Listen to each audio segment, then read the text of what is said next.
Tru. ¿Qué está pasando? Con Sof y Juanjo. Está bien, ¿no? Sí. Intentémoslo. Va. Sof, capítulo número 50. Y medio. 50 y medio, porque ¿qué creen? Llevábamos media hora grabando y no estábamos grabando nada. Estábamos no le picamos como al loquites, record. ¿no? Como loquites hablando, literalmente hablando solos, tú y yo emocionadísimos. Bueno, son 50 capítulos en los que les platicamos que buena parte de esto se hizo con el objetivo de las elecciones y llegamos a estas elecciones con más de 1,200 seguidores en YouTube, más de 450 en Spotify. Muchísimas gracias a todos los que han estado aquí. Esperemos seguir creciendo y en los próximos meses meterle nitro a este programa y crecer aún más. Recuerden que si quieren apoyarnos pueden darnos un like, suscribirse, dejarnos un comentario, cualquier interacción ayuda y también pueden ver las ligas en la descripción de este video para unirse a nuestro Telegram, que es el chat que tenemos con ustedes para que nos den temas, etc., memes, ahí andamos, y también nuestro Patreon, que es una página donde nos pueden invitar el equivalente a un cafecito al mes para apoyarnos en este proyecto de periodismo apartidista, crítico, independiente. Así que, bueno, ¿de qué vamos a hablar el día de hoy? El tema de la semana son las campañas, pero tenemos un breaking news, al menos ahorita que estamos grabando en jueves, que es que declaran culpable a Donald Trump. Vamos a platicar de ese tema y luego ya nos vamos con todo lo de política nacional y todos los casos que vamos a ver esta semana. Y al final vamos a dar algunas actualizaciones sobre Palestina. Excelente, Sof. Pues bueno. Juanjo se paró, para quienes estén escuchando en Spotify, ya la paranoia nos persigue. Bueno, sí, dicho eso. Vamos con los temas, Sof. Bueno, Donald Trump. Como recordarán, Trump enfrenta muchísimos juicios, ¿no? Hemos hablado aquí del caso de Jenny Carroll, la escritora que lo denunció por abuso sexual, violación y demás. Al final Trump quedó libre de violación, pero fue declarado culpable de abuso sexual. Luego Trump fue y habló mal de Jenny Carroll después del juicio y entonces hubo otro juicio que está abierto por difamación. Además tiene por llevarse documentos confidenciales a su casa en Mar-a-Lago, por intentar impedir que Biden fuera declarado ganador luego de las elecciones de 2020, por pedir préstamos cambiando el precio, el valor de sus propiedades, en fin. Un gran tipo, sobre todo con esto de seguir las reglas. Pero este caso es el que les hemos platicado en las últimas semanas, el de Stormy Daniels, en el que acusan a Trump de 34 cargos por... recordarán que años antes de que él llegara a la presidencia, que ganó en 2016, Trump tuvo una relación sexual con... Stormy Daniels en 2006. En 2006, tuvo 10 años antes de competir por la presidencia por primera vez. Trump tuvo esta relación sexual con Stormy Daniels, una actriz de cine para adultos. Pues resulta que ella intenta vender la historia ya durante el proceso electoral. Le vende la historia a una revista que se llama The National Enquirer y pues esto lo detecta, o sea, el director de la revista le avisa al abogado de Trump, el abogado de Trump negocia y le paga una lana a Stormy Daniels para que no le dé esa historia a nadie, que no hable, pues le paga por su silencio $130,000 y todo esto, bien, mal, como quieran verlo, pero no era ilegal, hasta que Trump decide que va a pagar, pero no de su dinero, sino del dinero de la empresa. Y entonces intenta hacer un chanchullo ahí para poner estos $130,000 como cargos que se le van a pagar al abogado, a Michael Cohen, que fue el que le pagó a Stormy Daniels. Entonces le reembolsa estos $130,000 a través de como facturas por asesoría legal, ¿no? Entonces, ahí es donde está lo ilegal, porque además, pues recuerden que la empresa tiene accionistas y demás, entonces básicamente le metes a todos el cargo de pues, tus aventuras, ¿no? Entonces, pues bueno, ese es el juicio. ¿Y qué pasa este jueves? Ya había terminado el caso, se los habíamos platicado, el jurado ya se había ido a deliberar y este jueves por la tarde salen los 12 neoyorquinos y dicen: Trump es culpable de 34 cargos por falsificar los registros comerciales para encubrir este escándalo sexual que amenazaba su campaña en 2016.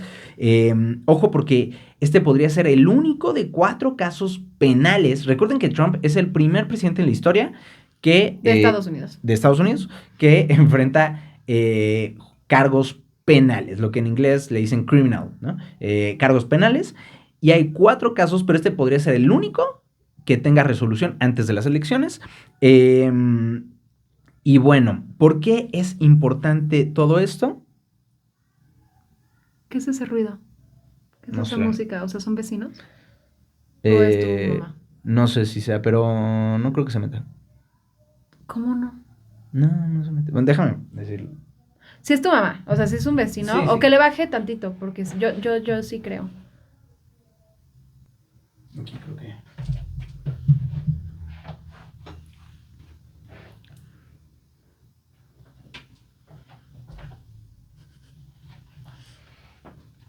Bueno, ¿y por qué es importante este caso, más allá de si Trump lo declaran o no culpable? Bueno, de entrada, ahorita ya lo declararon culpable, pero como funciona la justicia gringa es que primero sale el jurado y dice si eres inocente o culpable. Este grupito de personas. Estas 12 personas que estuvieron ahí todo el juicio. Y ahora es turno del juez Juan Merchant, de determinar si, que se espera que lo haga a más tardar el 11 de julio, qué castigo, qué sentencia va a tener Trump por este caso. Y pues resulta que podría ser tiempo en prisión.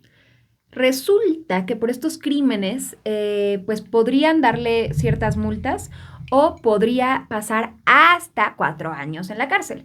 Platicaba con Juanjo en la grabación anterior, ¿verdad? Que es poco probable que esto suceda. Hay muchísimas implicaciones políticas. De entrada sabemos que Trump no solo es el que probablemente ganaría las elecciones contra Biden, o eso revelan algunas encuestas gringas.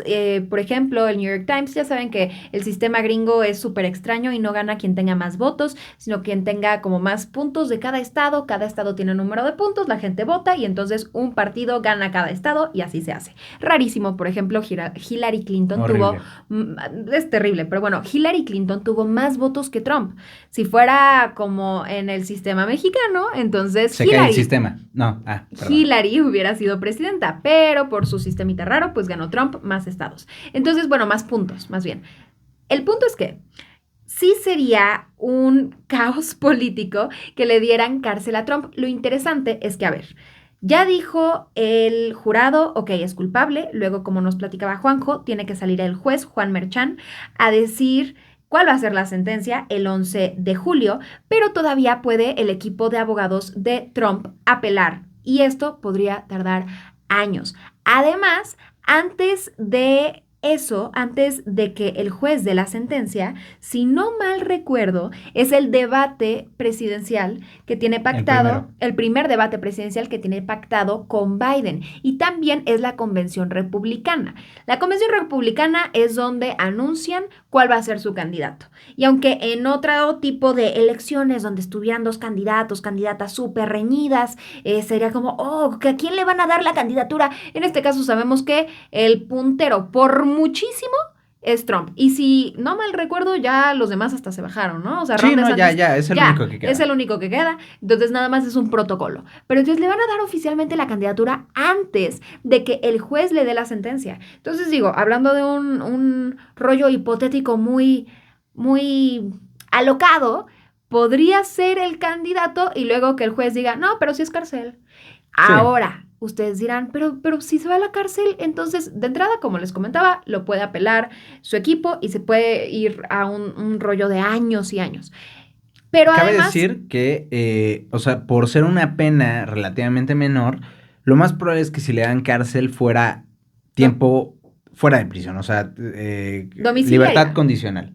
Bueno, libertad condicional. Básicamente, mira, sí tienes cárcel, pero está bien. Puedes ser libre más o menos, nada más no hagas otro crimen. Porque Sí, si haces otro crimen, entonces ya te metes en un... Ya habría que ver las medidas que le ponen y demás, pero podría ser cárcel, pero sin que vaya como tal a prisión, que sería, en todo caso, si le llegan a dar cárcel, sería lo más probable, ¿no? O sea, es muy difícil pensar. Pero incluso si se va a prisión, Trump podría competir por la presidencia y podría ganar.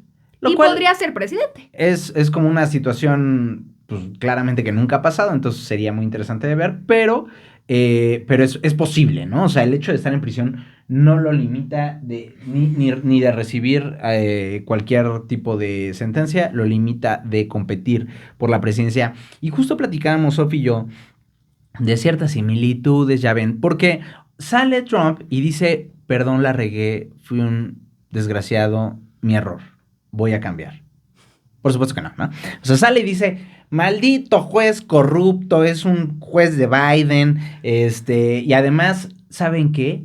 Ni la Madre Teresa de Calcuta, la Santa Madre Teresa de Calcuta hubiera salido libre de estos cargos, ¿no? Eso no es un chiste de Juanjo, eso No literalmente es lo que dijo Trump, si quieren Parece un googleenlo. chiste mío, no es. Ahí están los videos, es video además, ¿no? Entonces sale Trump diciéndolo ante los medios y acto 2 procede a atacar al juez. Esto ocurrió el miércoles, antes de que se dictara el veredicto, y ahora sale Trump y vuelve a atacar, una vez que ya lo declaran culpable y que ya sabemos que el juez va a definir su sentencia, sale Trump en un comunicado y vuelve a decir, esto fue un caso arreglado, hay corrupción. Entonces, hablábamos de las similitudes de este tipo de comportamiento con los jueces, con pues, ciertos líderes populistas, ¿verdad? Que atacan a los jueces que no les convienen.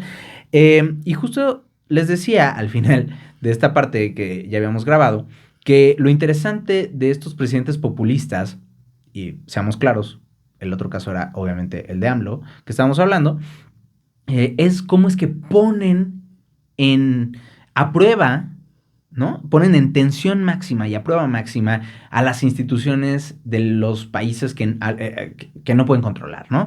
En el caso de Trump, el sistema judicial estadounidense probablemente nunca se ha enfrentado a un reto como el que va a enfrentarse en estos meses que vienen y va a ser sumamente interesante ver cómo se desarrolla todo porque es una situación completamente nueva, extraordinaria y pues va a ser interesante también ver cómo reacciona el público, si toman a Trump como un mártir, ¿no? En caso de que le pongan una sentencia de cárcel o algo así, o si se le caen algunos votos de las facciones menos radicales o menos fanatizadas de la base de Trump. Porque igual hay que entender que, miren, Trump como AMLO, ¿verdad? Tienen a su base fiel, que es incapaz de cuestionarlos, y entonces han habido ya encuestas al respecto, preguntándole a la gente, al electorado, oye, ¿y tú qué vas a votar por Trump? Si lo declaran culpable, ¿cambiarías de decisión? Y dicen, no, porque además Trump ha impulsado la narrativa no solo de que, malditos jueces corruptos, no solamente se ha ido contra Juan Merchan, sino contra otros jueces en su red social Truth Social, que es como Twitter pirata, pero que hizo porque lo sacaron de Twitter, ¿se acuerdan? Entonces, no solo eso, sino además, si termina en prisión, si lo declara, si el juez haga lo que haga, su base va a seguir fielmente con él. O sea, no importa porque está esta narrativa de que Trump es un pobre perseguido político, es una cacería de brujas, es que él está en contra de las élites y por eso lo atacan tanto. No es que sea un corrupto, Juanjo, es que él se opone a las élites y por eso lo tachan de corrupto. Igual que ¿Le suena familiar? Igual ¿Le suena familiar el discursito? No es que yo sea autoritario, es que el INE, los jueces, los periodistas, las organizaciones civiles, las mamás buscadoras, los son unos corruptos que están contra mí y no solo contra mí, contra el pueblo. Pero bueno, así... Cuando sepamos cuál es la sentencia, estoy muy emocionada, se los haremos saber. Y así pasamos a la sección de política nacional. Bueno, como tú sabes, Juanjo, como ustedes saben probablemente, estamos finalmente en el primer día de veda electoral. ¿Qué significa? Básicamente es un periodo en el que, por ejemplo, nosotros sí podemos hablar de política, sí podemos informarles, ¿verdad? Pero funcionarios, No podríamos hacer promoción. Ajá, no podríamos decir, candidato, vote que nunca por lo hemos tal hecho. persona. Pero podemos hablar de las cosas que han pasado, no podemos hablar de encuestas. Correcto. Al principio hablábamos de encuestas gringas, pero no podemos hablar de encuestas mexicanas que podrían influenciar su voto. Entonces, lo que vamos a hacer es decirles cómo estuvo más o menos el cierre de las campañas antes de que empezara esta veda electoral y claro que sí, un pequeño reconocimiento a aquellas personitas que están aspirando a cargos públicos y que ya rompieron la veda electoral. Primero, Sandra Cuevas. Wow, qué sorpresa. Qué raro. Qué de raro. Todas las personas no me hubiera esperado de Sandrita. Pues ella Cuevas. subió un tweet a la 1 de la mañana promoviéndose, sí, voten por mí, quiero ser senadora, Movimiento Naranja arriba, y alguien le puso como, oye, mana, pues no que es veda electoral, y literal es ilegal. ¿A la 1 de la mañana? A la 1 de la mañana. Es o ilegal. sea, lo pudo haber hecho una hora antes Sí. y no era veda. Correcto. No estaba en veda. Es ilegal hacer eso. Y ella respondió, ay, es que tengo insomnio, es que no me puedo dormir, jiji. O sea, es como, güey, dile eso a Aline, o sea, yo no, ¿qué te digo? Dile eso a Aline cuando te multen. Exactamente. Luego también Fox, no, lo de Fox estuvo, pero es que, ay, ya, quítenle el celular a ese señor por el amor del cielo. Fox agarra y tuiteó, hoy a mediodía, hoy jueves, primer día de la veda, y tuitea que voten por cierta candidata, ¿verdad? Y esto igual en X, pero ciniquísimo, ¿eh? De hecho, dice, clase medieros, ustedes tienen que gente votar. pobre, pero no tanto. Ajá. O sea, sí los puedo convivir de repente en ocasiones. Y pues sí, no. Y también me comentaba Juanjo, pues Harfuch. ¿Sabes a qué hora fue lo de Harfuch o ni idea? Ahorita te digo. Harfuch escribe... Harfuch, que como sabemos, quiere ser senador del Partido Verde. Pues al menos tiene ya un par de horas, pero no sé. Ok, hace algunas horas, estamos grabando esto a las 5 y cacho de la tarde, pues igual, pidiendo su apoyo, ¿verdad? Entonces, de veras que, o sea, a ver, si estos cuates ni siquiera se saben esta regla, que es como la regla más básica de las básicas del se la mundo, saben, pero eso no evita que es les como, valga gorro. Mira, hay de dos, o estás bien tonto, o te vale goma. ¿Cuál de los dos es? ¡Ay, Chertorivsky! Chertorivsky también. Chertorivsky, a ver, dime cuál. ¿Estás tonto o te vale? Elige una de las dos, por favor. No, elígela. les vale. Les vale, porque hay una multita de 200,000 pesos, ¿eso qué? La paga el partido. Exacto. Y bueno, Claudia cerró su meeting en el Zócalo capitalino para sorpresa de nadie.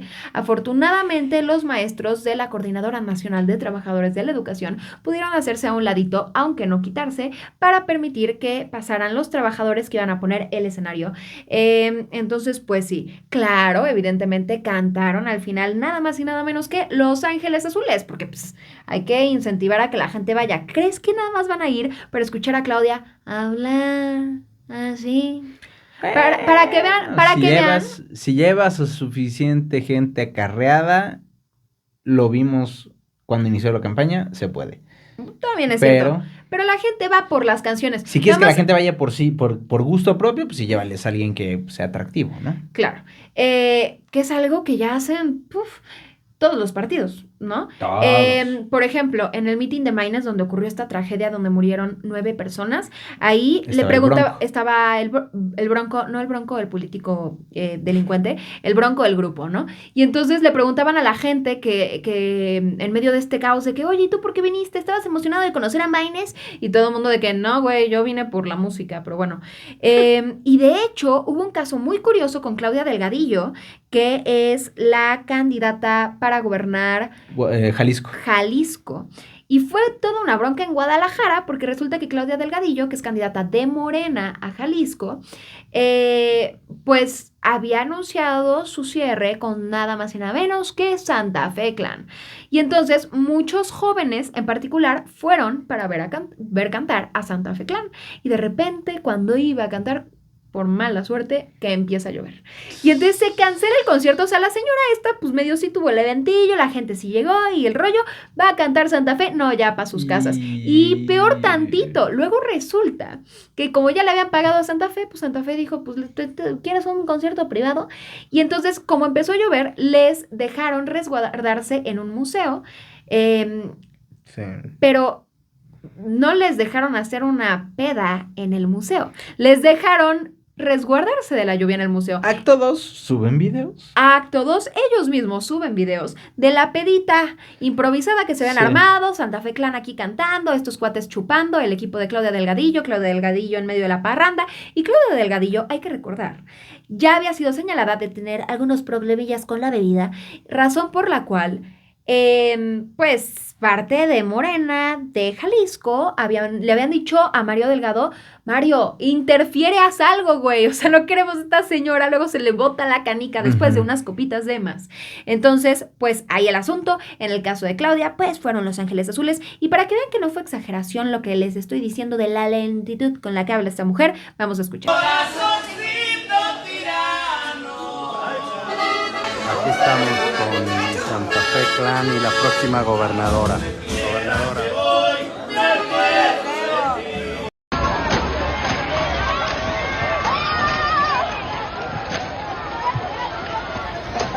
Bueno, algo interesante que quiero destacar, porque como saben ustedes, estamos, Juanjo y yo, limitados por la veda electoral, no podemos hablar particularmente de las propuestas, ¿no? Este tipo de cosas, pero algo que era nada más parte de la retórica, parte del discurso que se avienta Claudia, es este rollo de, que no es parte del clip que les mostramos, pero dice: no estoy llegando yo, llegamos todas, llegamos las abuelas, llegamos las hijas, llegamos las madres, llegamos todas las mujeres conmigo, llegamos todas las mujeres a la presencia.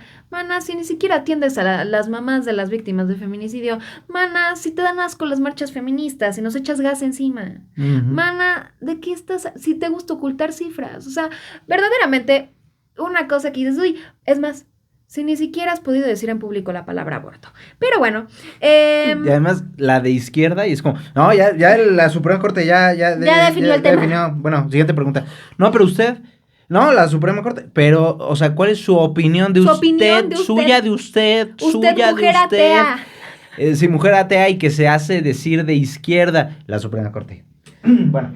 Ajá, y es como, ¿qué onda? Bueno, la calculadora de Batres, Martí Batres, nuestro jefe de gobierno, dijo que fue más de 500,000 de personas al Zócalo a ver a Claudia. Que perdónenme ustedes, pero se me hace una verdadera ridiculez. Si ustedes ven las tomas, las propias tomas que hizo Morena del evento, si ustedes ven las tomas, se ven los huecos en el Zócalo. Y eso que gran parte del Zócalo estaba ocupado por los profesores, ¿verdad?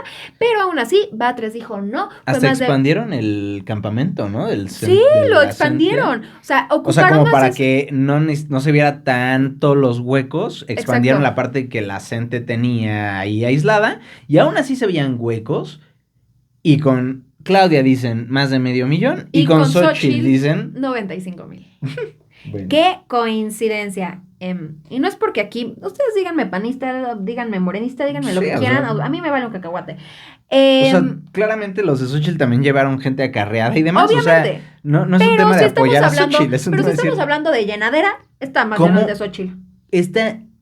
O sea, ya parece así como una adicción a manipular datos. Sí. Hasta en eso, ¿no? O sea, en todo tienen que tener sus otros datos, su otra realidad alterna en la que ellos son los mejores, los más queridos y los otros no. Y bueno, hablando precisamente de Xochitl, fue interesante porque, como ustedes sabrán, ella tuvo su como precierre de campaña, o uno de sus cierres de campaña, también en el Zócalo, en esta marcha de la Marea Rosa. Es todo un tema, tenemos episodios al respecto por si les interesa. Pero, pues ella se echó esta vez 3 mítines. El primero en el Estado de México, el segundo en Monterrey y el tercero en Tepatepec, Hidalgo, de donde ella es.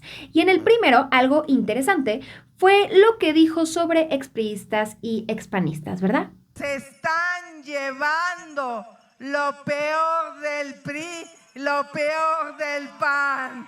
Están recogiendo la basura de estos partidos. En particular, ella estaba hablando de 2 personitas. Uno de Erubiel Ávila y 2 de Alejandra del Moral. Lo de Alejandra es más reciente, lo de Erubiel, pues no, ¿verdad? Erubiel, que estaba en el PRI, ¿correcto? Fue gobernador después de Peña Nieto, él fue el gobernador del Estado de México. Asquerosamente acusadísimo de corrupción, y que ahora fue iluminado, fue tocado por la mano santa, es parte de Morena y ya no es un corrupto. Del Verde. Del Verde, del equipo B. No eres del equipo pro. Ni siquiera de la segunda división. Y entonces, pues así se burla Xochitl. Y lo interesante es que Erubiel... Espera. Una cosa que no mencionamos. Ok. Que en el meeting de Sheinbaum Ajá. fue Pedro Aces, que es el Ay. del PT. No sé. Creo qué que es el partido del está. PT, el líder nacional del PT. Ahorita les checo esa información. Y sale de ahí y resulta que le habían robado la cartera.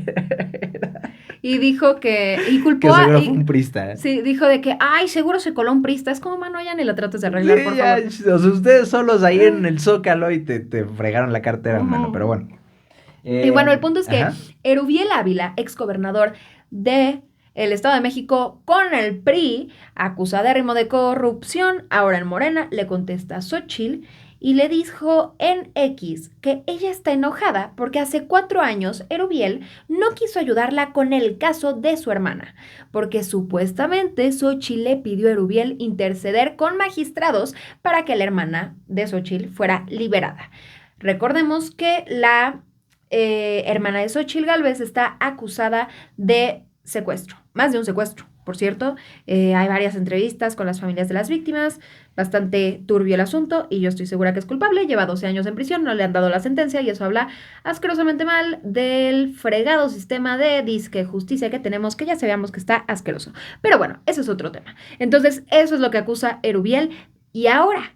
Xóchitl, ese comentario, también estaba hablando de Alejandra del Moral. ¿Quién es Alejandra del Moral? Pues fue La aspirante, candidata. fue la candidata al Estado de México por la coalición PRI-PAN-PRD en las últimas elecciones cuando ganó Delfina Gómez de Morena. Y en ese entonces, Alejandra del Moral había sido ya señalada también por corrupción. Qué raro, ¿verdad? Qué raro. Una priista en el Estado de México acusada de corrupción. Y bueno, cuando Alejandra se estaba candidateando, resulta y resalta que salió el 31 de mayo, a días de las elecciones, que Alejandra habría sido parte de la estafa maestra indirectamente más o menos. Básicamente, recordarán la estafa maestra en la que, pues, también durante el gobierno de Del Mazo del PRI, pero ahora bendecido, pues se robaron 7,000 millones de pesos. Bueno, pero la estafa maestra fue a nivel federal, con Peña. Bueno, a nivel Pero federal, ella, en unos negocios que hubo ahí truculentos... lo voy a explicar. Ah, ok. Ella era la que encabezaba el Departamento de Desarrollo Social en 2022 y ese organismo dio 9 de los 40 contratos que fueron analizados durante las investigaciones de la estafa maestra. Entonces, pues 9 de esos 40 contratos de la estafa maestra pues pasaron por el departamento que ella encabezó. Entonces ahí está donde dices, sospechoso. Y pues qué curioso que días antes de las elecciones sale Alejandra, que incluso tenía fotos con Xóchitl Gálvez, o sea, hasta recientemente orgullosa priista, sale y dice que siempre no, que ella ahora es parte del equipo de la doctora Claudia. Y bueno, vamos a escuchar sus razones. El PRI es un partido cerrado, un partido que está secuestrado por una dirigencia que no escucha, que no incluye. Después de haber sido la priista con más votos en todo el país, el PRI decidió cerrarme la puerta. Asumo las consecuencias de priorizar a mi país y bueno, pues el PRI, no tengo cabida en este PRI. Así lo decidieron ellos tomaron sus decisiones. Que por cierto, breve aclaración, Pedro Aces de Morena, no del PT. Bueno, estas declaraciones que acaban de escuchar fueron parte de lo que dijo Alejandra a Azucena en su programa de Radio Fórmula. Y entonces dice que, ay, no le dan cabida. Mana, fuiste la gobernadora, la candidata para gobernar el Estado de México. Uno de los bastiones, lo que fue uno de los bastiones del PRI. No habían perdido nunca. O sea, te dieron esa oportunidad. No, es que no me dan cabida. Y luego todavía ella era candidata para... aquí lo tengo. ¿Al Senado, no? Espérame. Ay, es que lo apunté todo en desorden. Diputación. Era candidata a la Cámara de Diputados vía plurinominal. O sea, le la estaban morra dando el gane, le estaban dando una diputación y ella renunció sospechosamente, extrañamente, para sorpresa de los priistas, renunció a esta diputación en febrero. Y ahora ya sale y dice, te amo, Claudia Sheinbaum, te amo. Dice, no me voy a unir a Morena ni a ninguno de los otros partidos, pero amo a Sheinbaum. ¡Qué vergüenza! Luego obviamente reaccionó Morena y pues Claudia Sheinbaum básicamente minimizó este respaldo de Alejandra. ¿Por qué? Porque pues qué oso, ya son demasiados priistas, ya se ve raro, ya la gente se está dando cuenta que son los mismos reciclados con camisetas ya no rojas, sino guindas, que deberían ser rojas porque el color oficial de su partido es rojo, pero les gusta confundir a la gente, ese es otro tema. Y entonces dijo Claudia que pues Alejandra en efecto no se va a unir a ningún partido y pues ahí se quedó el asunto. Es un buen chismecillo que nada más se une a la lista de los priistas que ya les dieron embajadas, a la lista de los priistas bendecidos con esta mano santa, a los cuales pues ya no señalan de ser unos malditos corruptos. Y bueno, como les comentaba, Xóchitl también tuvo un cierre de campaña más en la tarde en Monterrey, Nuevo León, en la Arena Monterrey. Ahí criticó a Samuel García y lo llamó un corrupto y que le importan más sus redes sociales que gobernar. Fueron 17,000 simpatizantes, hubo lleno total, y ahí tocó la Sonora Dinamita, porque pues nuevamente necesitas forma de jalar a la gente, oigan, no seamos tan dures aquí, pues ¿cómo convences a la gente? O sea, porque sí podemos llevar acarreados, pero tantos, no, está cañón. Ya en la noche tuvo su cierre en Tepatepec, Hidalgo, como les comentaba, es de donde ella es, y pues ahí dijo que pues, va a tener la victoria, y lo que se me hace muy chistoso es que además ayer sale como una declaración en El País que hace Xóchitl, y dice que ella ya ganó, pase lo que pase. Entonces como vi un comentario en redes que se me hizo muy chistoso, que era algo así como, las elecciones fueron los amigos que hicimos en el camino. Literal. Súper así de que, ¿qué estás diciendo, güey? Todavía finge que puedes ganar, ¿no? O sea, de que, qué pex. Pero bueno. Y finalmente, Álvarez Maínez cerró con un concierto en la Ciudad de México. Ahora, pequeño paréntesis. Álvarez Maínez, después de que fue la tragedia en San Pedro Garza García, en donde, como les comentaba, murieron 9 personas y más de 100 personas resultaron heridas, pues él se veía muy alterado y dijo que incluso pues no estaba pensando en la campaña, dando a entender que probablemente se suspendería, lo cual me hubiera parecido una buena estrategia más allá de que fuera una cuestión moral. O sea, que vaya, que lo hubiera hecho por comunicación política y no porque eso le dictaba su corazoncito. Pero pues unos así de 3 horitos más tarde, estaba otra vez recorriendo el país, yendo a las universidades cínicamente y diciendo que él es el candidato de los niños y las niñas. ¡Wow! Padrísimo. El punto es que tiene un evento con Salomón Chertorivsky, que es el candidato a la jefatura de gobierno con Movimiento Ciudadano en la Ciudad de México. Tuvieron un concierto en el auditorio Blackberry, que es como aquí un lugar hipster son para la chaviza, y estuvieron regalando cervezas, gente en el público, así de que olía a tufo, gente en el público fumando y compartiendo marihuana, porque como parte importante de sus campañas ha sido pues este rollito, ¿verdad? Entonces pues ahí. Y finalmente, nada más... no, me confundí en el documento. Pasamos. Dicho eso, ¿tú tienes alguna opinión del cierre de campaña de Maínez? Pues no, creo que ya estuvo muy de más. Creo que Sí, güey, ya no hubiera hecho nada después Sí, no. de lo de, o sea, en una muestra de respeto y de, pues también de congruencia, ¿no? Claro. Hubiera suspendido campaña. A ver, seamos realistas, Maínez no va a ganar. Y esos eventos que hizo no hacían los cierres de campaña no hacen diferencia para nadie. O sea, ya a estas alturas ya casi todos, habrá gente que se decidirá de que yendo a votar o ya con la boleta enfrente, pero la gran mayoría ya sabe si va a ir o no va a ir o no. Que por cierto nos pidieron que si explicábamos cómo votar.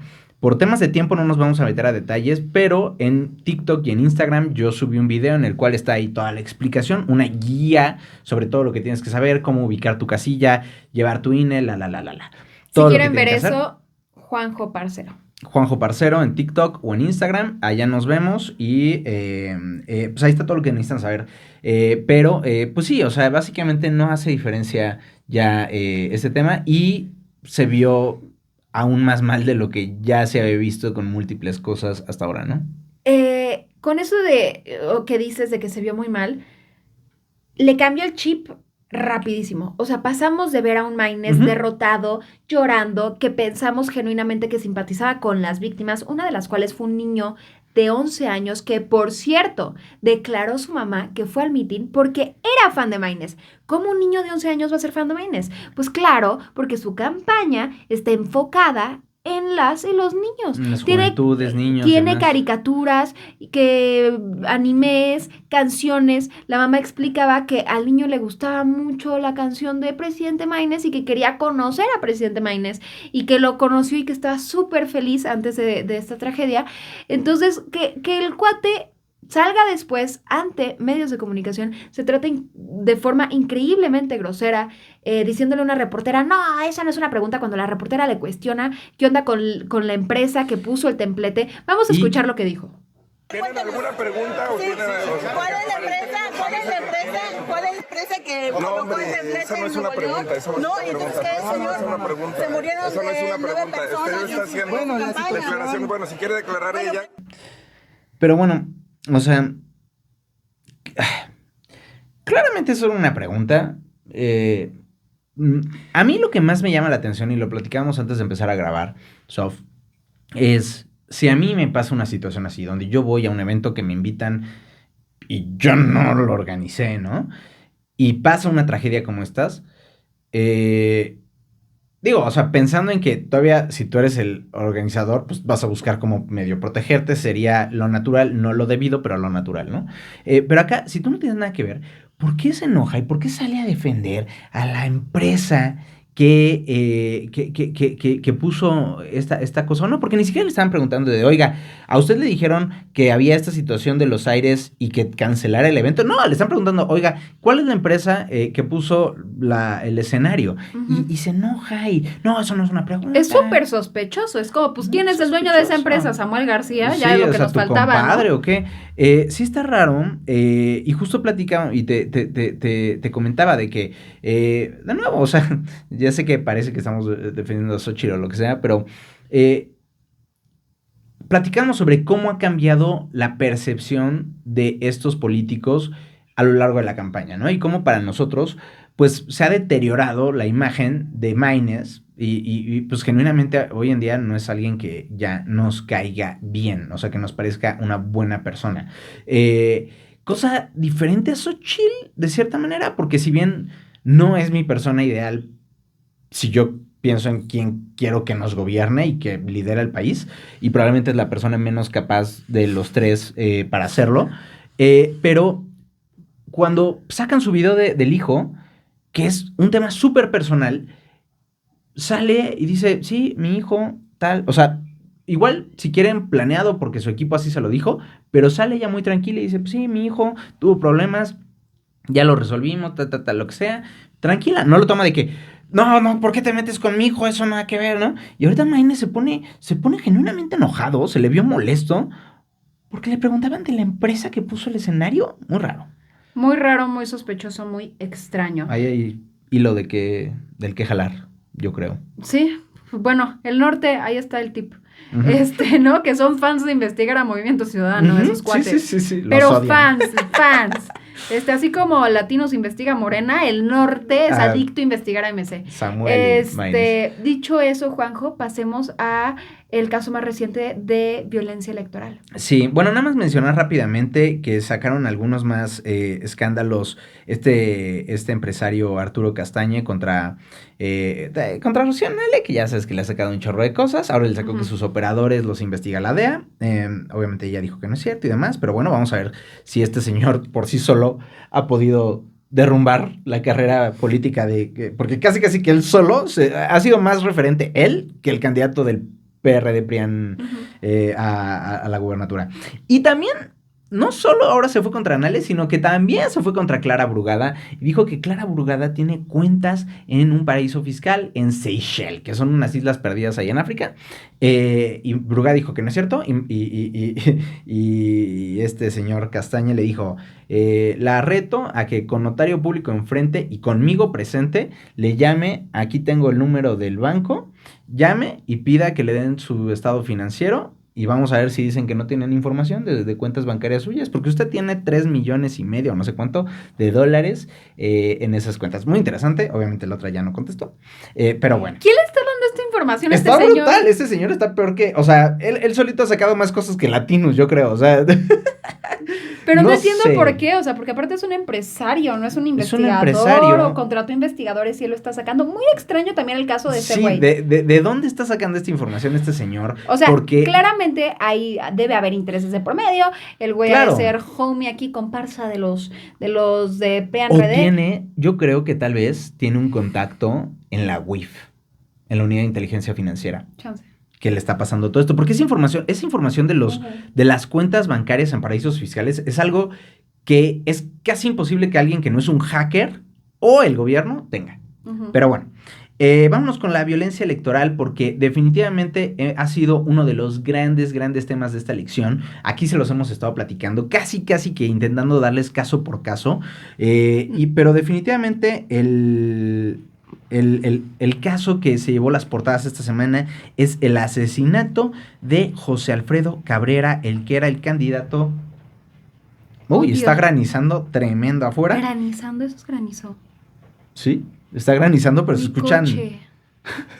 Sí, ahorita salimos sin parabrisas, ¿no? Maldito cambio climático. ¿Cómo que granizando? Nos estamos muriendo de calor y está Y está cayendo granizo. hielo del cielo. No, esto es una locura. Y estamos aquí asándonos, literalmente. Bueno, regresando a este tema muy serio, José Alfredo Cabrera, el aspirante o el candidato del PRI-PAN-PRD a la alcaldía de Coyuca de Benítez en Guerrero, que ya les hemos platicado la situación en Guerrero.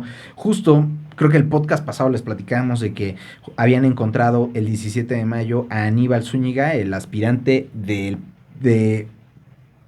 a regidor por el PRI-PAN-PRD en ese mismo municipio, en Coyuca de Benítez, asesinado y desmembrado junto con su esposa Rubí Bravo, y ahora matan al candidato a alcalde. O sea, una situación brutal la que enfrenta en este caso la oposición, en otros casos Morena, pero en general los políticos, sobre todo de este rango municipal, de puestos municipales.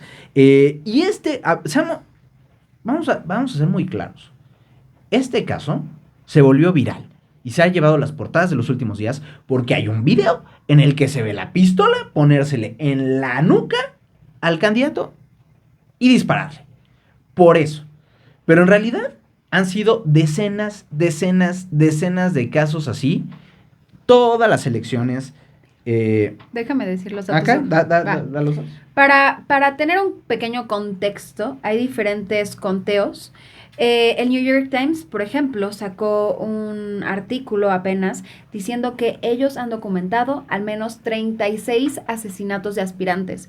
Data Cívica dijo 30, Integralia 34. Integralia en particular ya documentó más de 700 ataques de violencia política. No asesinatos, pero extorsiones, amenazas. Secuestros. Exacto. Recuerden que muchos han renunciado y siempre ponen de que por Cientos. motivos personales. Cuando decimos muchos, es cientos. Han renunciado a los cargos y ponen por motivos personales, ¿va? Porque pues no van a poner porque me amenazó el narco, porque de todos modos los matan. Entonces...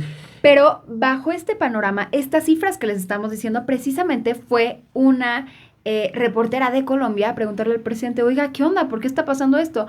¿Y qué dijo el presidente? Ahorita que venga Rosa Isela a explicarte las cifras. Llega Rosa Isela, secretaria de Seguridad, y dice que no, que son cifras infladas, es falso. Y se la pasa reiterando, son 8. Luego da el desglose y dice que, bueno, han sido 22 si sumamos gente que ha dicho que quiere tener el puesto, pero que no tenían las candidaturas oficialmente. Candidatos oficialmente asesinados, 8. Ya si sumamos a los que nada más querían, pero como que no fue oficial, entonces 22. Eso de 36 se lo sacaron de las nalgas. No lo dijo así, pero ustedes me entienden. Entonces, bueno, así el panorama. Y yo escuchaba en la mañana a una experta en temas de seguridad que hablaba de cómo es que se ha diversificado el tipo de violencia en época política electoral. Y cómo es que, o sea, ahorita igual y no matan al candidato necesariamente, pero matan a su coordinador de campaña, le secuestran a un familiar, le tirotean la casa. Entonces, de cierta manera, el crimen también ha evolucionado en este sentido para ser aún más violento y más amenazante, y lo que hemos platicado en este podcast 1001 veces.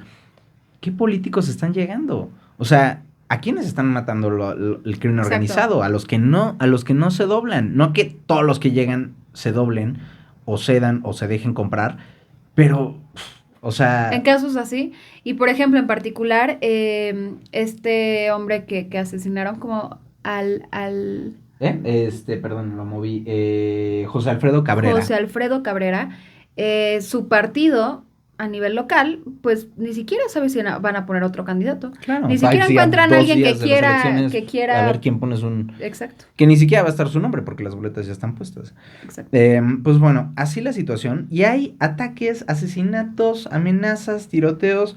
Esta semana no les voy a decir los casos porque no, por nuestro error hace ratito ya andamos contra reloj, pero ha habido ataques, asesinatos, secuestros y demás en Guerrero, en Oaxaca, en el Estado de México, en Guanajuato, en Puebla, en Nuevo León, en Tamaulipas, Morelos y Baja California. 9 estados que en la recta final de esta jornada, de esta campaña, pues fueron víctimas de la violencia. Hasta el último día quedó de manifiesto que ha sido un verdadero fracaso esta estrategia o la ausencia de una estrategia. ¡Wow! ¡Wow! Hasta me espantó el rayo. Del trueno, sí. O sea, hasta el último momento fueron víctimas.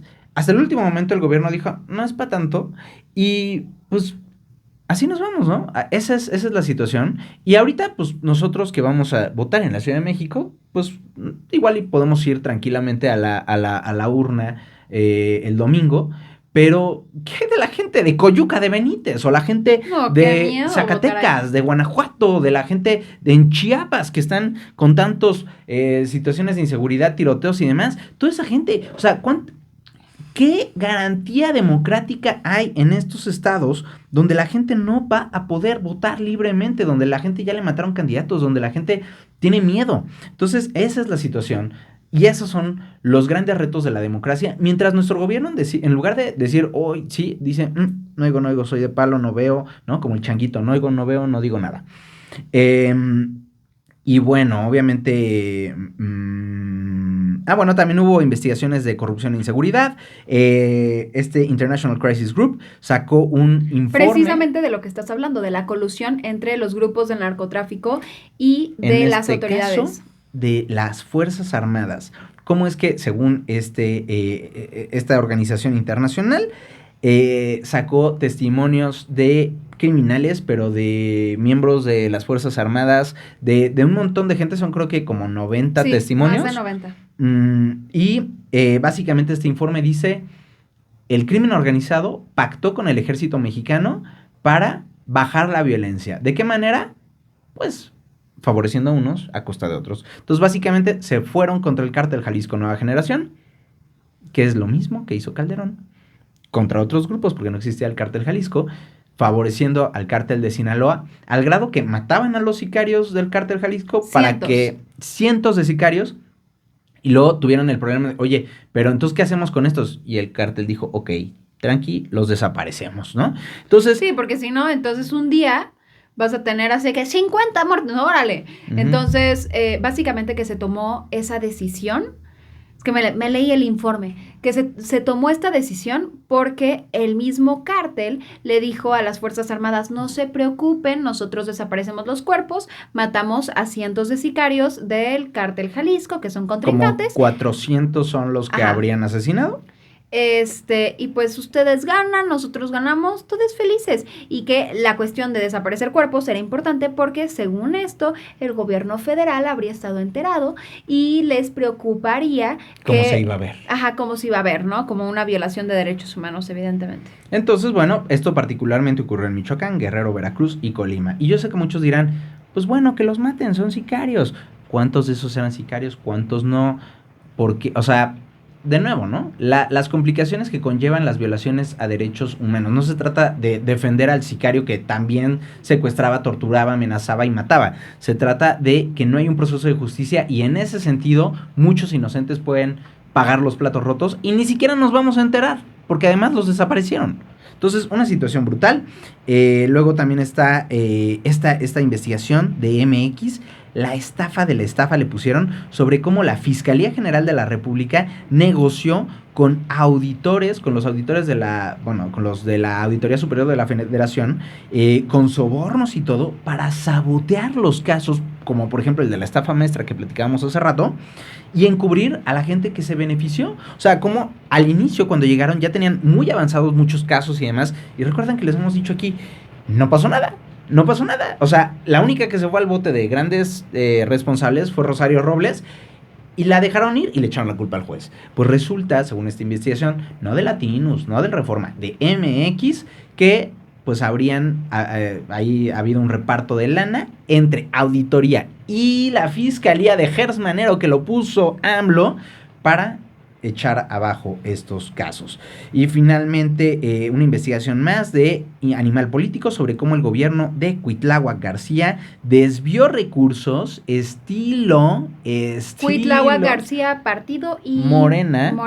No dije el estado, en Veracruz. El gobernador de Veracruz, el gobernador de Morena, que puso Morena en Veracruz, desvió dinero creando empresas, estas famosísimas empresas fantasma, para de programas sociales, sociales como esto de el dinero que le dan a los adultos mayores, jóvenes construyendo el futuro, todo para robarse una buena lana. Y aquí Animal Político trae un montón de testimonios de gente que utilizaron, o de gente que, oye, tú estás ahí como dueño de una empresa multimillonaria y tal, pero ya sabes, el clásico de que una persona que vive en una casa de bajos recursos y demás, y que es como de, pues ahora resulta que tienes un cargo ahí por incumplir un contrato millonario con el gobierno, ¿no? Y la pobre persona que, ¿qué? Entonces, bueno, ahí pueden revisar estos trabajos bastante interesantes. Y hablando de este clima de locos, pues hablemos un poquito del cambio climático. ¿Qué está pasando?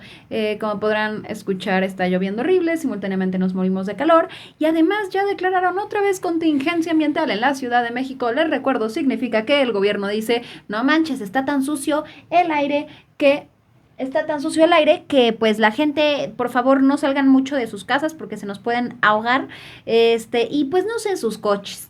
Entonces, así el asunto. Además, ya sumaron 48 personas muertas por el calor, por esta ola de calor. Nada más para que nos entendamos, el lunes tuvimos al menos 19 estados que registraron más de 45 grados.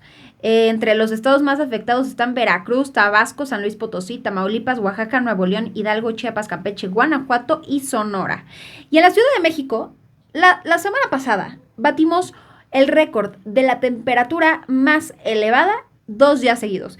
Primero, el viernes pasado con 34.4, ya era histórico, y luego, ¡pum!, el sábado 34.7, cada vez más caliente. Y así van varias veces en estos últimos mes y medio, y además ya van al menos 150 monos aulladores, el caso que les contamos la semana pasada, monos aulladores que se deshidratan, caen de los árboles y mueren, en Tabasco y Chiapas. Por otro lado, justamente granizadas y lluvias. Si no vieron las impactantes imágenes de lo que sucedió en Puebla con el granizo, el nivel de granizo que cayó, por favor. Ahorita vemos ahí el parabrisas allá afuera. Sí. Por favor, búsquenlo en Twitter, les salen. Es tan impactante que yo cuando vi esos videos dije, no puede ser, ha de ser falso o descontextualizado o algo. No. Y no, era real, parece una ciudad gringa, o sea, luego ves la propaganda y política en todos lados y dices, no, sí somos nosotros, pero el nivel parece nieve, cayó tanto granizo que Puebla, que fue nieve. Había de que un metro, más de un metro de hielo en una calle, pero así, en toda la calle, una cosa absolutamente de locos. ¿Viste el día después de mañana? No. No manches, es una película que salió, si no mal recuerdo, en 2007. Tú tenías menos 5 años ahí. 7. Sí. Y no, una cosa, o sea, de que la ves y es como de que esta ola de frío que congela a la gente, ¿no? O sea, estamos a 2 el día después de mañana, ¿sabes? O sea, ya es una cosa de no creerse este clima. 12 personas tuvieron que ser rescatadas porque por el hielo, por el granizo, se quedaron atrapadas en sus casas. Hubo cortes de luz, árboles caídos, coches y casas afectadas y bloqueos en la circulación. Y cuando pensaban que esto ya se había acabado, porque esto que les platicamos fue el viernes, ¡pum! Domingo, otra vez. Y los municipios más afectados fueron San Nicolás de los Garza, Escobedo y Apodaca. Mientras que en Estados Unidos también están teniendo estos estragos climáticos. Hubo lluvias y tornados que devastaron zonas en Texas, Arkansas, Oklahoma y Kentucky. Al menos 20 personas murieron. Registraron vientos de hasta 217 kilómetros por hora y hubo cortes de luz que afectaron a más de 200,000 personas. Entonces, así la situación. Dicho eso, pasemos a las últimas actualizaciones de lo que está pasando en Palestina. Antes de, nada más una actualización de última hora, mataron al sobrino de Ismael El Mayo Zambada, el Cheyo Anthrax, ese es su alias, y pues es considerado uno de los líderes importantes del cártel de Sinaloa, entonces bueno. No había escuchado de él. No, ni yo. ¿Cuál es su nombre real? Déjame abro la nota. Eliseo Imperial. Así se llama. Eliseo Imperial. Bueno, se llamaba. Eliseo Imperial. Lo mataron en Culiacán. Pues una situación ahí interesante. Peligrosa. Porque recuerden que ahí pues hay peleas entre las facciones. ¿Pero lo mataron las autoridades o nada más lo encontraron muerto? ¿No? Porque si lo mataron las autoridades... Dice fue asesinado, y recuerden que los medios nunca utilizan asesinado cuando son las Fuerzas Armadas. Dicen abatido. Entonces, abatieron. Entonces yo creo que lo encontraron muerto. Sí, mira, con impactos de bala, se recibió un reporte. Ya. Pues a ver si esto no calienta la zona justo antes de las elecciones, en este pleito que trae la facción de Mayo Zambada contra los Chapitos allá en Sinaloa. Bueno, pues hay varias actualizaciones de lo que está pasando en Palestina. De entrada, España, Irlanda y Noruega oficialmente reconocieron al Estado palestino. Israel evidentemente reaccionó mal. Estados Unidos también reaccionó mal. Dicen que este reconocimiento del Estado palestino tiene que ser aprobado por Israel. Es como, ellos no van a querer, güey. O sea, ¿de qué me estás hablando? Ellos tienen una limpieza étnica allá. ¿Tú crees que van a reconocer o a querer que reconozca? Además, no es cierto. No necesitas tener reconocimiento de Israel para que otros estados lo reconozcan, como claramente muchos otros estados ya lo han hecho.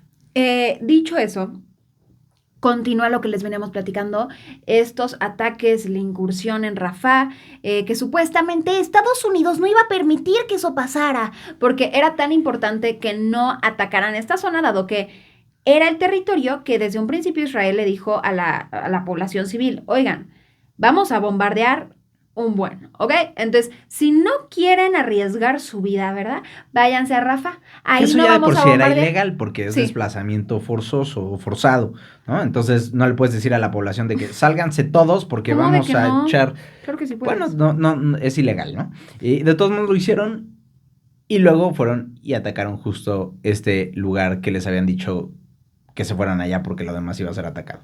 Y por eso hubo protestas en todo el mundo. En México ocurrió este martes frente a la embajada israelí en la Ciudad de México. Se calentaron bastantillo las cosas, hubo un incendio enfrente. 4 hombres y 2 mujeres resultaron lesionadas, en su mayoría por quemaduras. También hubo confrontaciones con la policía, pues, aguamazos, ahora sí que aventando piedras, palos, bombas molotov. Al mismo tiempo... lo que estaban exigiendo básicamente era que México pues alzara la voz. El rollo es que cuando fue la protesta, México ya había cambiado su postura. Entonces fue como, están protestando porque México haga esto, pero México ya lo hizo, ¿qué quieren hacer? O sea, ¿cuál es el punto? De que hostigar al embajador de Israel. ¿Qué quieres que haga ese cuate, güey? O sea, la verdad, o sea, no sé qué tanto, creo que es embajadora, de hecho. Pero sí, bueno, embajadora. México, como les comentaba, cambió cómo ha tomado esta situación y ya pidió sumarse al caso de Sudáfrica contra Israel por genocidio en la Corte Internacional de Justicia. También hubo protestas en París, en Barcelona, en Madrid y en la capital del Líbano, en Beirut. Y además, pues indignó este ataque en el que en el domingo pasado murieron al menos 45 personas según datos de las autoridades de Palestina, de la Franja de Gaza más bien. Y esto ocurrió en un campo de refugiados. Las imágenes son durísimas. Están en medio de un incendio, ¿no? Que habría ocurrido después de estos ataques. Al principio, y aquí está como lo extraño. Al principio, pues la postura de Israel es, bueno, sí atacamos Rafah, pero fue porque detectamos que llegaron 8 misiles a Tel Aviv, o que fueron disparados hacia Tel Aviv, cosa que no había pasado en 4 meses, y entonces vimos, y por nuestra super mega inteligencia, detectamos que salieron de Rafah, así que bombardeamos Rafah de regreso, y matamos a 2 terroristas, a Webby. Pero lo extraño es que después cambian la postura y dicen que en realidad, bueno, sale Netanyahu y dice que fue un error, ¿no? Algo catastrófico, dijo tal cual, un grave error. Y lo extraño es que después dicen no. O sea, ya ves que el primer ministro dijo que fue un grave error. O sea, primero dimos toda la explicación y lo celebramos porque matamos a 2 terroristas. Luego pedimos perdón. Y ahora, ¿sabes qué? No, nos retractamos. Y la postura es que este ataque que hicieron hacia Rafah en realidad no fue contra el campo de refugiados, sino que cayó a 1 kilómetro del campo de refugiados. Así que no pudo haber causado este incendio. Y que van a investigar la situación. No le echaron la culpa a nadie, o sea, se lavaron las manos, sí, pero dijeron, no fuimos nosotros, pero no sabemos qué ocasionó que 45 palestinos se murieran, ¿no? ¿Quién sabe? ¿Quién sabe qué fue? Lo bueno es que ellos lo van a investigar. Exactamente. Es como si dices así de que, hay denuncias de corrupción contra AMLO. Que las investigue Gers Manero. Que las investigue AMLO. El solito. Sí, pues él es muy, muy honesto. ¿No? O sea, es un sinsentido total. Es como, o sea, tú te vas a autoinvestigar las cosas de las que te acusan, güey, así como que no funciona. Si sabemos, digo, yo no voy a decir de que en definitiva, pues yo no soy una diosa omnipotente, omnipresente, pero, pues, de todas maneras, aunque este ataque terrible no haya sido por las Fuerzas Armadas de Israel, pues ya llevan chorro mil de ataques que no han negado, al nivel que, como comentábamos antes, sus mismas autoridades no son capaces de decir cuántos civiles han asesinado. Claro, está claro que, o sea, estos casos, así no haya sido Israel quien envió el misil, para mí, de poco cambian la situación, ¿no? O sea, el Estado israelí, el gobierno de Netanyahu han cometido actos criminales, crímenes de guerra, crímenes contra la humanidad, y si esto fue o no Israel, da un poquito igual. Solo empeora la situación, pero no cambia el hecho de que son criminales de guerra. Tanto él como los de Hamas, porque la vez pasada en los comentarios, no hablan nada de Hamas, papi, o sea, vete a los videos de octubre, noviembre, diciembre, donde hablamos de Hamas. Por supuesto que los de Hamas también son unos criminales de guerra, que se esconden detrás de los palestinos inocentes y demás, pero bueno. La única diferencia es que es muy fácil para el resto del mundo señalar a Hamas como unos terroristas, como lo que son, pero no son capaces ni siquiera de cuestionar y decir que lo que está haciendo Israel está mal. Claro que un Estado tiene derecho a defenderse, y 2 más 2 es 4. Dicho eso, un Estado no tiene el derecho de matar a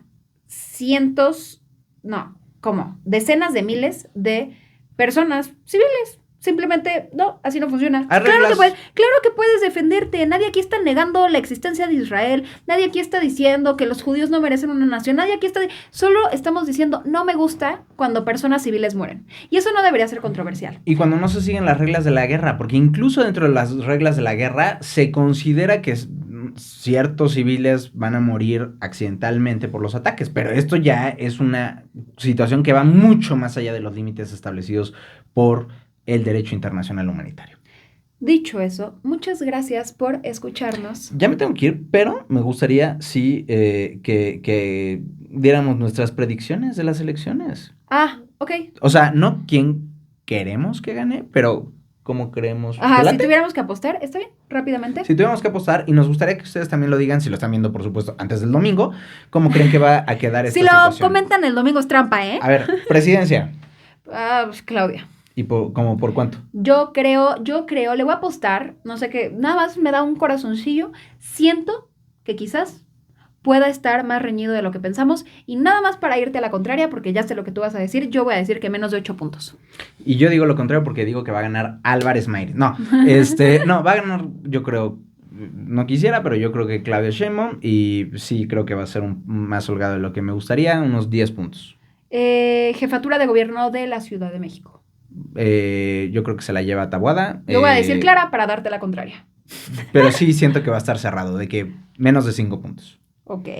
Y... Congreso, ¿se lleva mayoría así, la mínima, la de 50%? No. ¿No? Morena, o sea, no. plan C... 50%. Plan C... Acuérdense que Morena, el plan C, quieren tener más, 2/3. Ajá, más. O sea, 66%. Yo creo que Morena sí va a llegar al 50%, pero no creo que lleguen a las 2/3 partes que necesitan para el plan C. Sí.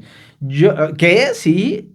Bueno, no podemos hablar de encuestas, pero yo creo... Fíjate, yo creo... Lo que te dice tu corazón, no yo encuestas. creo que va a quedarse abajo de la mayoría. Estamos, hay una línea y debajo está violar la veda electoral. Sí, y no, nosotras estamos caminando en la línea. Aquí no estamos diciendo encuestas ni nada, estamos diciendo lo que creemos. Yo creo que Morena se va a quedar abajo del 50%, va a ser como, no sé, 45. Ok, yo voy a decir 50 40, o más, nada más por... Pero contra menos... 40 de PRI-PAN-PRD y unos 15 de MC. MC, ¿tú crees que le vas a llegar a...? Yo creo que MC va a ser la tercera fuerza política en este país, solo después de Morena y del PAN. Ok. Y... O sea, PRI... ¿Y cuántas gubernaturas? Ay, ¿te imaginas que desapareciera el PRI? O sea, que no llegara al 2%. Digo, no Estaría va a pasar, delicioso. Pero, sí. Gubernaturas, son 9 contando la Ciudad de México. Entonces vamos a contar... ¿Por qué puse 7? Vamos a contar 8. Bueno, ya dijimos que de la Ciudad de México, yo creo que... De las 8, ¿cuántas se lleva? Yo creo que PAN aguanta en Guanajuato, PAN aguanta en Yucatán, yo creo que MC se lleva Jalisco, me voy muy conservador, y las otras 5 se las lleva Morena. La neta yo no sé, entonces no voy a intentarlo. Bueno. Dicho eso, muchas gracias por escucharnos en este episodio número 50, antes de las elecciones. Díganos abajo sus predicciones. ¿Sabes qué? Veracruz, no sé. Veracruz creo que sí la puede perder. Veracruz, me voy al PAN. La recupera el PAN. Entonces 4 de Morena. Sí, díganos sus predicciones. Y nada más agradecerle a todas las personas que nos apoyan mes con mes en nuestro Patreon. Recuerden que si quieren apoyarnos para hacer esto cada semana, pueden meterse a la liga en la descripción. Nuestros Patreons son Mónica Otero, Arturo Monedero, Homero de la Fuente, Sergio Estrada, Eduardo Farfán, Juan Diego Razo, Daniel Santana, José Corral, Anne Cervón, Leonel Quiñones y Ana Martínez. Y recuerden que nos ayudan también dando like, comentando, suscribiéndose, poniendo sus notificaciones. Y dicho eso... Se pueden unir también al Telegram, donde, por ejemplo, Cosme nos escribió que se unió hace relativamente poco, nos puso un lindo mensaje. Muchas gracias, Cosme. Y, pues bueno, ahora sí, dicho esto... Vete, que te tienes que ir. ¡Vámonos!